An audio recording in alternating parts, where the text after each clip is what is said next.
இன்னைக்கு நம்ம என்ன பார்க்க போகிறோன்னா எப்படி வந்துட்டு இஞ்சி செடி கேரட் செடியை வளர்க்குறதுன்னு பார்க்க போகிறோம். ஃபஸ்ட்டு வந்துட்டு பார்த்தீங்கன்னா இஞ்சியை எப்படி நீங்கள் கட் பண்ணி அதை விளைய வைக்கணும்னு பார்த்துக்கலாம். இன்றைக்கி என் வாய்ஸ் ரொம்ப ஸ்ட்ரக் ஆகுது. இது யாரா புதுசான்னு கேட்டிங்கன்னா என் தங்கச்சியோட ஃப்ரெண்டு. பாருங்க, இப்போ நான் காட்டுறேன். ஃபஸ்ட்டு வந்துட்டு பார்த்திங்கன்னா இந்த மாதிரி முளை வந்திருக்கிறதுன்னு சொல்லுவாங்க, கண்ணுன்னு சொல்லுவாங்க. இது வந்துட்டு பார்த்திங்கன்னா நான் வாங்கும் போதே இப்படி இருந்ததுனால கரெக்டாக இதை பார்த்து வாங்கியிருக்கேன். இதை நீங்கள் என்ன பண்ணணுன்னா கரெக்டாக மண்ணில் வந்துட்டு இந்த பொசிஷன் இது மேலே இருக்கிற மாதிரி வைக்கணும். இந்த கண் இப்படி வந்திருக்குன்னா ஆனால் நீங்கள் எப்படி வைக்கிறீங்களோ மேலே நோக்கி போகிற மாதிரி தான் அதுவும் வந்துட்டு பார்த்திங்கன்னா வளரும். இப்போ பாருங்கள், இது மாதிரி இருக்குதுன்னா இதை வந்துட்டு இப்படி வச்சிங்கன்னா கரெக்டாக இருக்கும்.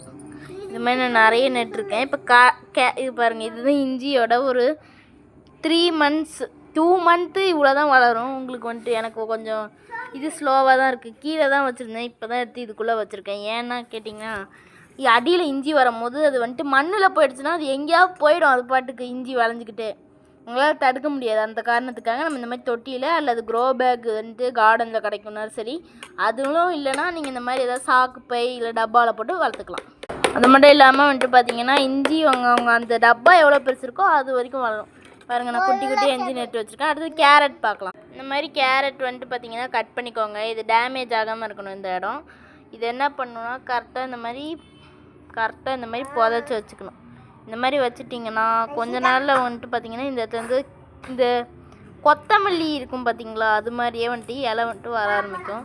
இது அப்புறம் உனக்கு தெரியும்னு கேட்டிங்கன்னா நான் வச்சுருந்தேன். அது என்ன ஆச்சுன்னா தண்ணி அதிகமாக விட்டதுனால அழுவிடுச்சுங்க. ரொம்ப நிறைய விட்டுட்டேன் அதிகமாக, அதனால் அழுவிடும். நீங்கள் தண்ணிக்கு மீடியமாக விட்டுக்கோங்க. அதுபோல் இந்த மாதிரி இஞ்சிலாம் நிறைய வச்சிங்கன்னா உங்களுக்கு வந்துட்டு நிறைய லாபம் கிடைக்கும். ஆனால் அது நீங்கள் வைக்கிற பக்கெட்டோட சைஸை பொறுத்து இருக்கும், பக்கெட் சாக் அது மாதிரி. ஓகே, இந்த வீடியோ நான் பிடிச்சிருந்தாலும் லைக் பண்ணுங்கள், ஷேர் பண்ணுங்கள், சப்ஸ்கிரைப் பண்ணுங்கள்.